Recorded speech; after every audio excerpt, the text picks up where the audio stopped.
Novo ano, tudo bem com vocês? Sejam bem-vindos à videoaula de hoje. Antes de nós iniciarmos os nossos estudos, coloque, por favor, escreva em seu caderno as informações referentes ao cabeçalho, colocando o nome da Escola Terra Mater e a data da aula de hoje, dia 15/7, quarta-feira. As informações referentes a conteúdo e habilidade você não precisa copiar novamente porque você já as tem no caderno. Nós estávamos estudando este conteúdo e fizemos uma pausa na semana passada para retomar um outro conteúdo sobre transitividade verbal. E agora nós estamos dando sequência, ok?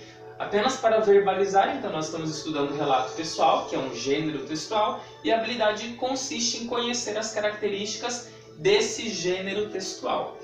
Na aula de hoje eu farei a explicação e deixarei uma atividade para que vocês possam realizar, ok? Bom, entre as características, a estrutura, os elementos aí do relato pessoal, nós temos as flexões verbais e também o uso de pronomes na primeira pessoa do singular.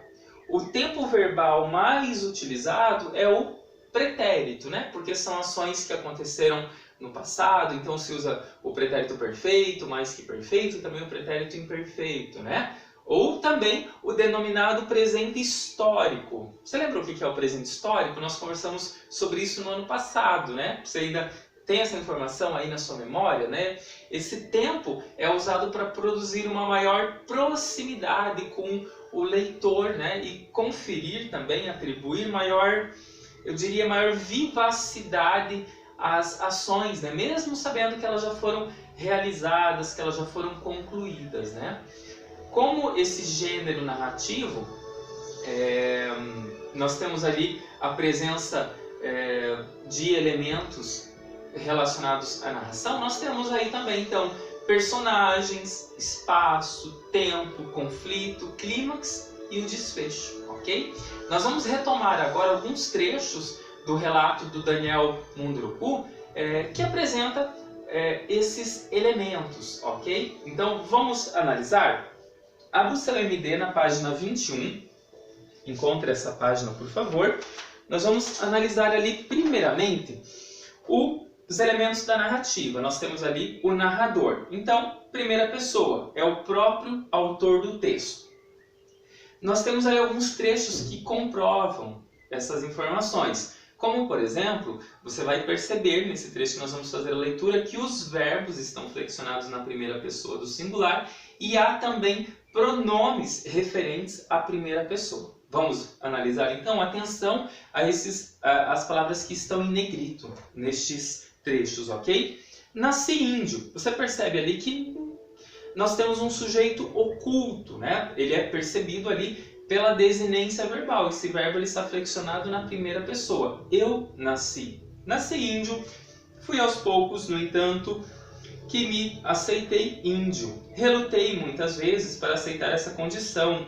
Tinha vergonha, pois o fato de ser índio estava ligado a uma série de chavões que se cuspiam em mim. Então perceba que esses três verbos que ele utiliza, o verbo nasci, aceitei, relutei e tinha, não aparece, O eu ele está implícito ali, ok?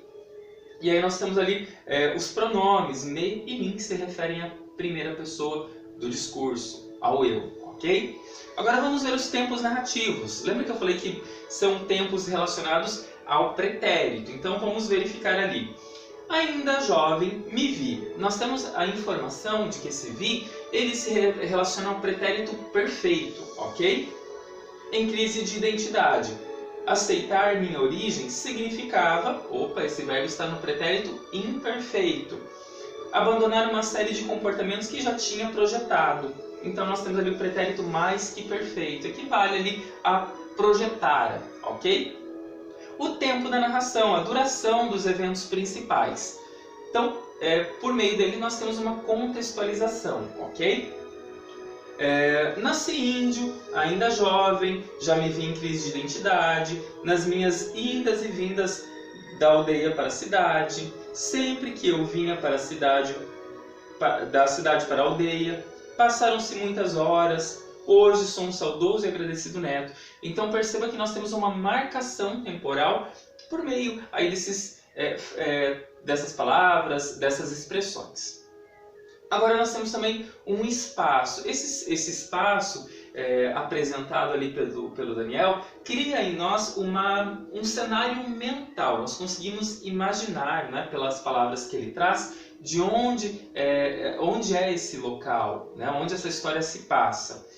Nas minhas idas e vindas da aldeia para a cidade, num determinado momento me convidou para tomar banho no igarapé que corria perto da aldeia, acocorou-se na parte baixa do rio, ok? Então nós temos ali informações sobre os locais dos eventos principais dessa narrativa.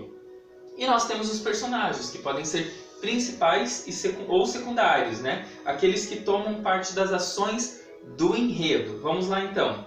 Nós temos ali a presença do avô desse personagem, do Daniel, né? E temos também o próprio Daniel ali, que aparece pela emissão da palavra neto. Então acompanha ali comigo. Apolinário era o nome do meu avô. É claro que naquela época eu não tinha certeza disso, mas desconfio que ele sabia exatamente aonde queria chegar e foi me introduzindo no universo da sabedoria indígena. Hoje sou um saudoso e agradecido neto. Virando a página, nós temos ali o conflito, que é o fato que desencadeia as ações principais. Quais são os conflitos que aparecem aí nessa história, né? Nós temos um conflito. Ainda jovem, me vi em crise de identidade. Aceitar minha origem significava abandonar uma série de comportamentos que já tinha introjetado.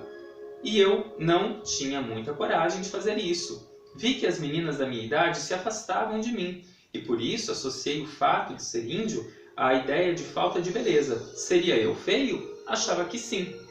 De outro modo, como entender que as meninas se afastassem de mim?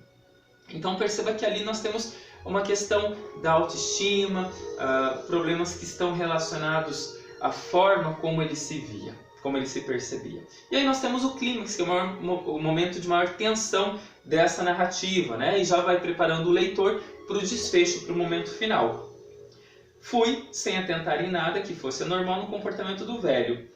Ao chegar ao rio, pediu que eu fosse até uma pequena queda d'água, sentasse numa pedra e observasse todos os movimentos que o rio fazia. Não fazia ideia do que pretendia. E aí nós temos o desfecho, né? Que é o momento em que o autor desse relato nos revela a sua aprendizagem, né? O momento em que é nos contada a aprendizagem do autor do texto. Hoje você aprendeu algo novo. Isso a fala do avô, né? Pro Daniel. Nunca se deixe levar pelo barulho interior. A gente tem de ser como o rio. Não há empecilho no mundo que o faça sair de seu percurso. Ele caminha lenta, mas constantemente. Ninguém consegue apressar o rio. Nunca ninguém vai dizer ao rio que ele deve andar rápido ou parar. Nunca apresse o rio interior. A natureza tem um tempo e nós devemos seguir o mesmo tempo dela. Então, vamos fazer a leitura do parágrafo que segue essa tabela. Além desses elementos típicos de uma narração, é importante destacar que os relatos pessoais ganham, não raro, dimensões literárias. Por qual motivo isso acontece? Pela estética, pelo cuidado com as palavras, não é? Isso significa que os autores têm preocupações não apenas com os fatos em si. Então a preocupação não é apenas com o que aconteceu, né? Mas a escolha do vocabulário, como isso vai ser contado para o leitor, né? Mas sim também com a maneira de relatá-los, com os usos expressivos e artísticos das palavras. Reveja, por exemplo, como Daniel Munduruku descreve o avô. E aí nós podemos fazer a leitura e perceber o cuidado com a escolha do vocabulário, com a estética desse texto, ok? Faça a leitura desse trecho ali para que você possa perceber, ok? Além desse trecho, eu quero deixar como atividade o outro tópico para leitura. Linguagem formal ou informal? Qual a escolha mais adequada, né, para se construir um relato pessoal, ok? Bom, desejo a você bons estudos e até a videoaula de amanhã. Um grande abraço!